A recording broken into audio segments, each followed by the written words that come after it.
Kita siapkan hati untuk membaca firman dan merenungkannya. Namun sebelum, mari kita berdoa. Ya Tuhan Allah, berikanlah kami makanan yang paling sempurna nutrisinya, yaitu roti surga dan air hidup yang saat ini telah Kau siapkan bagi kami yang Engkau sangat kasihi. Di dalam nama Tuhan Yesus kami berdoa. Amin.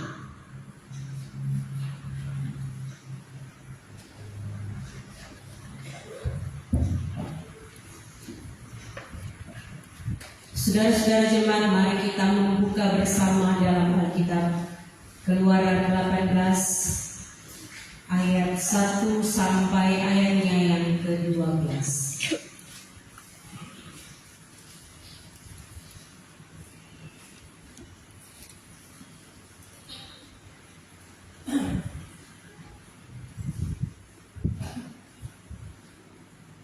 Saya akan membacakan bacaan ini bagi jemaat sekalian yang diberi judul Yitro mengunjungi Musa. Kedengaranlah kepada Yitro imam di Midian, mertua Musa, segala yang dilakukan Allah kepada Musa dan kepada Israel umatnya, yakni bahwa Tuhan telah membawa orang Israel keluar dari Mesir. Lalu Yitro, mertua Musa, membawa serta Sipora, istri Musa, yang dahulu disuruh Musa pulang, dan kedua anak laki-laki Sipora, yang seorang bernama Gersom, sebab kata Musa, aku telah menjadi seorang pendatang di negeri asing. Dan yang seorang lagi bernama Eliezer, sebab katanya, Allah Bapakku adalah penolongku dan telah menyelamatkan aku dari pedang Firaun. Ketika Yitro mertua Musa beserta anak-anak dan istri Musa sampai kepadanya di padang gurun, tempat ia berkemah dekat gunung Allah, disuruhlah mengatakan kepada Musa, akulah mertuamu Yitro, datang kepadamu membawa istrimu beserta kedua anaknya. Lalu keluarlah Musa menyongsong mertuanya itu, sujudlah ia kepadanya dan menciumnya. Mereka menanyakan keselamatan masing-masing, lalu masuk ke dalam kemah. Sesudah itu Musa menceritakan kepada mertuanya segala yang dilakukan Tuhan kepada Firaun dan kepada orang Mesir karena Israel, dan segala kesusahan yang mereka alami di jalan, dan bagaimana Tuhan menyelamatkan mereka. Bersukacitalah Yitro tentang segala kebaikan yang telah dilakukan Tuhan kepada orang Israel, bahwa ia telah menyelamatkan mereka dari tangan orang Mesir. Lalu kata Yitro, terpujilah Tuhan yang telah menyelamatkan kamu dari tangan orang Mesir dan dari tangan Firaun. Sekarang aku tahu bahwa Tuhan lebih besar dari segala Allah, sebab ia telah menyelamatkan bangsa ini dari tangan orang Mesir, karena memang orang-orang ini telah bertindak angkuh terhadap mereka. Dan Yitro mertua Musa mempersembahkan korban bakaran dan beberapa korban sembelihan bagi Allah. Lalu Harun dan semua tua-tua Israel datang untuk makan bersama-sama dengan mertua Musa di hadapan Allah. Demikian firman Tuhan. Salam kasih buat orang semua. Selamat pagi, damai di hati. Saudaraku, hidup ini adalah perjumpaan. Bahwa kita hidup karena ada perjumpaan antara sel ayah dan sel ibu, yang kemudian menjadi janin, menjadi anak, hingga kita pun seperti saat ini. Hidup adalah tentang perjumpaan antara roh Allah dan roh manusia. Di kitab Kejadian, ketika Tuhan menciptakan manusia dari tanah liat, Ia menghembuskan rohnya sehingga manusia itu hidup. Hidup adalah perjumpaan antara sesama manusia, antara orang dan orang, tetapi juga perjumpaan antara manusia dengan Tuhan. Sehingga ketika ada yang berkata, kita buat Kristen, kita boleh berdoa sendiri di rumah, kita boleh membuat ibadah sendiri di rumah. Kalau iya, kita tak perlu pergi di gereja, kita tidak perlu pergi di ibadah kolom. Hari ini firman Tuhan katakan, bertobatlah. Sebab hidup ini adalah tentang perjumpaan kasih antara kita sesama umat Tuhan, tetapi juga kita dengan Tuhan. Saudara, ada dua bentuk perjumpaan. Yang pertama adalah perjumpaan tanpa makna. Perjumpaan tanpa makna itu diisi dengan pujian kepada diri sendiri, bercerita tentang kebanggaan diri, tentang orang pejago, tentang orang pecakap, tentang orang pandai, dan itu bisa orang lihat ketika ada kumpulan orang pemabuk yang dorang cerita, dorang pejago, dorang cerita perempuan, dorang cerita semua orang. Saudara-saudara, perjumpaan yang pertama adalah perjumpaan tanpa makna, dan itu sia-sia di hadapan Tuhan. Perjumpaan yang kedua adalah perjumpaan yang diisi dengan puji-pujian kepada Tuhan Allah kita. Itulah tema perenungan kita di minggu berjalan, yang terpujilah Allah yang telah menyelamatkan kita. Saudara, mengapa kita harus memuji Allah kita? Karena hidup kita ini hanya oleh kemurahan Tuhan. Saudara, kita ini terdiri dari banyak sekali sel, bukan cuma miliar, tetapi triliun. Baru orang urat di saraf ini ribuan, belum yang di dalam orang tubuh, saudara-saudara. Dan ilmu medis kedokteran mencatat bahwa semua sel-sel di tubuh kita ada yang tanggal expired. Mulai dari orang rambut yang dulu hitam, ketika usia bertambah menjadi putih. Saat pewarna rambut telah pudar dan dikatakan so expired. Kulit kita yang dulu mulus oleh bertambahnya usia mulai ada keriput. Atau mungkin gigi kita yang mungkin sudah ada satu atau dua. Ataupun ketika tulang-tulang kita yang dulu kuat boleh berlari 10 kilo, sekarang tinggal tak ukur. Oleh karena semua yang ada dalam tubuh kita ini ada tanggal expired, dan tahukah kita ketika tadi pagi orang masih buka mata, orang mata masih bisa melihat, orang masih boleh menghirup udara, bisa bernafas. Itu cuma kemurahan Tuhan, saudara. Maka mengapa kita harus memuji Tuhan? Oleh karena kemurahannya yang Ia nyatakan dalam kehidupan kita. Mengapa kita harus memuji Tuhan? Oleh karena keselamatan demi keselamatan yang Ia kerjakan dalam kehidupan kita. Pujilah Tuhan, bahasa Ibrani-nya haleluya. Orang sering ucapkan lewat lagu, lewat perkataan haleluya. Dari kata halel, yang artinya pujilah, dan Yahweh, yang artinya Tuhan.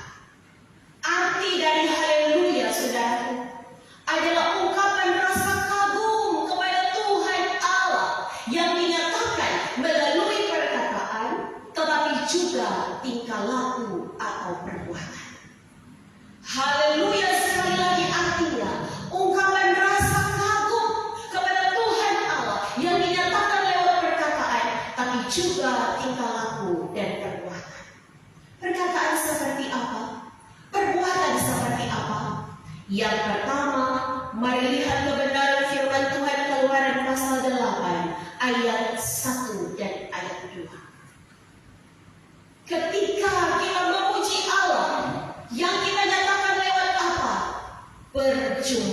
Tuhan yang bermakna. Yitro mertua Musa, dia bukan orang Yahudi, dia orang Midian, dia imam dari agama Druze, agama dari Mesir. Itu berasal dari kelompok Syiah Islam Ismaili atau keturunan dari Ismail. Tetapi ketika ia mendengar Musa, saudara, telah ditolong Tuhan, ia membawa anaknya Sipora dan kedua cucunya Gersom dan Eliezer untuk berjumpa dengan Musa. Saudara, kalau kita memuji Allah dalam hidup kita, mari ketika kita mendengar tentang kebaikan Tuhan, tentang kemurahan Tuhan, kalau lonceng gereja dibunyikan, orang datang. Kita berjumpa dengan Tuhan. Seperti Yitro, bukan cuma datang sendiri, dia bawa dia ke anak, dia bawa dia ke cucu.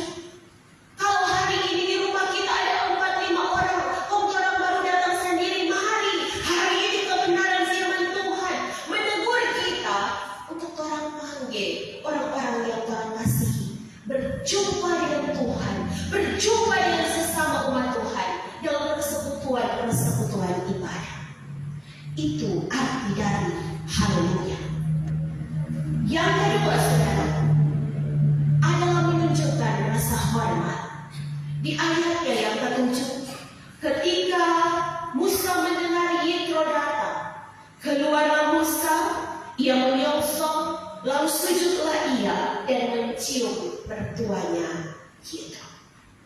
Hari-hari ini, saudaraku, ada satu budaya yang semulai tak hilang, budaya tabe. Anak-anak dengan kesendirian mereka, individualis mereka yang mulai ditanamkan tanpa orang tua sadari. Coba lihat kalau orang kasih pegang handphone, biar orang mau panggil 10 kali, orang nggak dengar kalau udah suara. Orang balewat atau orang balewat, orang tidak peduli dengan orang. Suatu ketika ia akan bertumbuh dalam ketidakpedulian. Budaya tabe, permisi, selamat pagi, selamat siang. Saudara-saudara, ketika kita menyatakan haleluya, pujilah Tuhan, mari tanamkan seperti yang diajarkan oleh Musa, rasa hormat. Mengapa orang kalau datang di gereja kalau pakai baju yang rapi?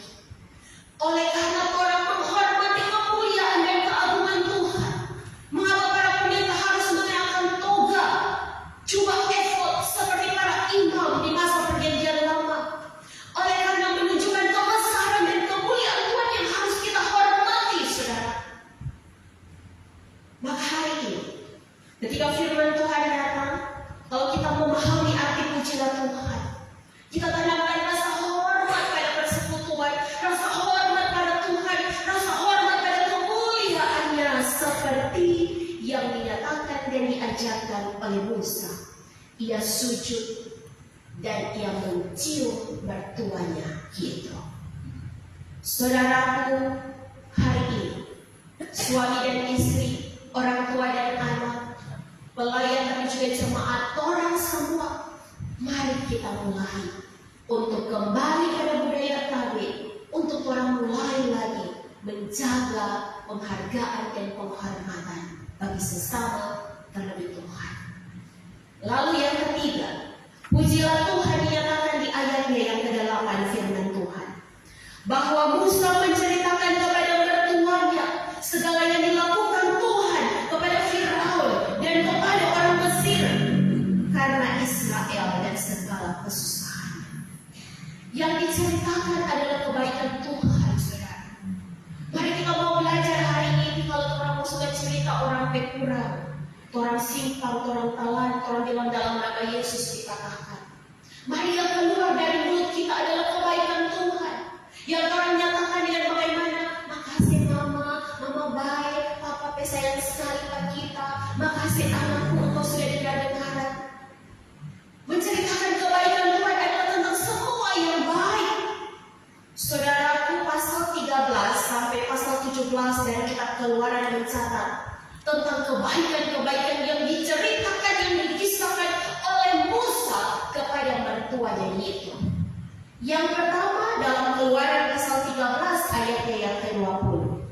Ketika orang Israel Tuhan tuntun keluar dari tanah Mesir, mereka keluar dari Sukot sampai ke Etam di tepi padang gurun. Apa yang Tuhan lakukan? Ia hadir lewat tiang awan dan tiang api.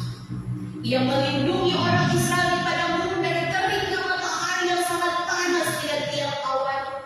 Ia hadir bagi orang Israel di malam hari dengan tiang api untuk menerangi, tapi juga untuk menghangatkan mereka karena padang gurun itu dingin sekali kalau malam. Lalu dalam Keluaran pasal 14 ayat 21 dan 22, ketika orang Israel dikejar oleh Firaun, kereta kuda dan pasukan, apa yang dikatakan Tuhan kepada Musa? Tongkatmu pukulkan ke laut terang. Lalu oleh bantuan angin timur yang ditiupkan oleh Tuhan, air laut itu terbelah dua. Orang Israel berjalan di tanah yang kering dengan air laut sebagai tembok yang membagari. Dan ketika mereka tiba di seberang, Firaun dan kereta kuda mengejar. Mereka ditelan oleh ombak bahkan air laut itu. Musuh dikalahkan. Kebaikan Tuhan yang diceritakan Musa kepada Yitro dalam pasal 15 ayat 25. Bagaimana orang Israel kehausan di padang gurun. Mereka tiba di Mara, airnya pahit. Lalu Tuhan bilang kepada Musa, pukul, lemparkan sepanggal kali, maka air pahit itu menjadi manis. Lalu mereka berkemah di Elim. Di situ ada 12 mata air dan 70 pohon korma. Tinggal kalau PT-PT, kok ada mata air di Elim. Keluaran pasal 16, ketika orang Israel kelaparan, Tuhan menurunkan mana dari surga, roti yang jatuh dari surga, tinggal dorong pungut. Tetapi Tuhan bilang pungut secukupnya, jangan kali berlebih. Dalam Keluaran pasalnya yang ke-17, masih orang Israel mengeluh, torang sudah keluar dari Mesir, torang memati karena kehausan di Masa dan di Meriba. Apa yang Tuhan tolong buat orang Israel lewat Musa? Dengan tongkatnya dia memukul gunung batu Horeb, lalu keluarlah air yang meluap. Dan dalam Keluaran pasal 17 ayat 17, mereka berhadapan dengan musuh orang Amalek. Mereka sangat kuat dengan persenjataan yang lengkap. Ini orang Israel berjalan di padang gurun cuma pada kaki dan baju saja. Apa yang Tuhan lakukan? Tuhan berkata, Musa angkatlah tanganmu, dan Harun dan Hur memegang kedua tangan Musa. Kalau Musa petangan tak angkat, orang Israel menang. Kalau Musa turun, orang Israel lemah. Hari ini saudaraku, ada berapa banyak pertolongan yang Tuhan nyatakan dalam terang kehidupan? Ada berapa banyak kebaikan yang Tuhan kerjakan dalam terang kehidupan? Dia menjadi tiang awan dan tiang api. Ia berikan kita makanan dan minuman, pakaian, tempat tinggal, keluarga, pekerjaan, usaha. Ia kuatkan di kala lemah, ia sembuhkan di kala sakit, ia menangkan kita dari musuh-musuh kita. Bukankah ada banyak sekali yang Tuhan lakukan? Mari lewat firman Tuhan ini rasa hormat dan pujian itu ditunjukkan dengan apa? Menceritakan kebaikan Tuhan kepada anak-anak kita, kepada istri suami kita. Mungkin orangnya tidak pandai bercerita, maka tunjukkan dengan perbuatan. Kalau tumpah para yang jaga ibadah, mama rajin jaga ibadah, anak-anak pun akan bertobat dan mengikuti teladan itu. Tunjukkan dengan perbuatan kalau orangnya tidak bisa membaca cerita. Itu pesan firman Tuhan yang ketiga. Lalu saudaraku yang terakhir, yang keempat. Pujilah Tuhan kita nyatakan dengan apa? Ayat 10 sampai ayatnya yang ke-12. Ternyata Yitro bukan cuma kasih dia petalina, serupa cerita. Tetapi Yitro memberi pengakuan di ayat yang ke-10. Terpujilah Tuhan yang telah menyelamatkan kamu dari tangan orang Mesir dan dari tangan Firaun. Kalau kita mengakui Tuhan yang tolong orang, saudaraku, ayat 12 dikatakan, dan Yitro mertua Musa mempersembahkan korban bakaran dan beberapa korban sembelihan bagi Allah. Pujilah Tuhan itu, haleluya itu. Yang keempat kita nyatakan dengan apa, saudara? Memberi persembahan. Hari ini adalah ibadah perjamuan kudus sedunia. Kita diundang oleh Tuhan lewat lonceng gereja. Kita diundang oleh Tuhan lewat sampul-sampul syukur. Saudaraku, tahukah kita bahwa perjamuan kawin anak domba Allah itu diibaratkan ketika Tuhan berkata, berikanlah undangan ini kepada anak-anakku. Dan ketika mereka tidak memenuhi undangan itu, apa kata Tuhan? Panggillah fakir-fakir miskin, panggillah para duda, mereka yang duduk semeja denganku menikmati perjamuan ini. Bukankah indah ketika Tuhan mengundang kita? Maka saudaraku, hari ini dalam sakramen perjamuan yang kudus, mari kita menaikkan puji-pujian kepada Tuhan kita. Haleluya. Mari kita membawa perjumpaan diri kita dengan Tuhan, tapi juga keluarga kita. Mari kita bawa rasa hormat kita kepada Tuhan. Mari kita ceritakan kebaikan kemurahan Tuhan. Dan selanjutnya, mari kita beri persembahan buat Tuhan. Saudaraku, apapun itu, Tuhan menilik, Tuhan memperhitungkan, dan Tuhan pasti menerimanya. Selamat berperjamuan kudus bagi si jemaat. Tuhan menolong orang semua. Amin.